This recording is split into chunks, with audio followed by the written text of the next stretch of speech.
Throughout the 1920s and 1930s, British-controlled Palestine simmered with tension. Arab Palestinians felt betrayed. They had fought alongside the British against the Ottomans, believing they were promised independence. Instead, they got occupation. Jewish immigrants, fleeing persecution in Europe, arrived in increasing numbers, believing they were coming to build a safe homeland. Instead, they entered a land where trust was already shattered and fear was spreading fast. Britain was supposed to keep the peace. But peace was never the plan. They issued land laws that enabled Jewish land purchases, often displacing Arab farmers. They cracked down on Arab protests with force. They armed one side while silencing the other, just enough to prevent resolution, but never enough to allow true justice.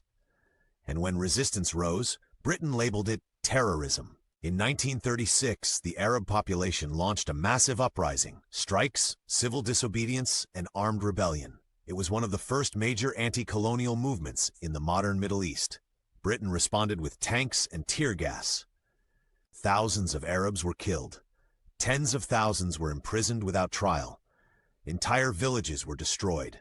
And all the while, British politicians debated Palestine not as a home for its people, but as a strategic chessboard in their imperial game. Jewish communities, too, began to arm themselves, not only for defense, but in growing frustration with Britain's inability to fulfill the Zionist vision they had promised.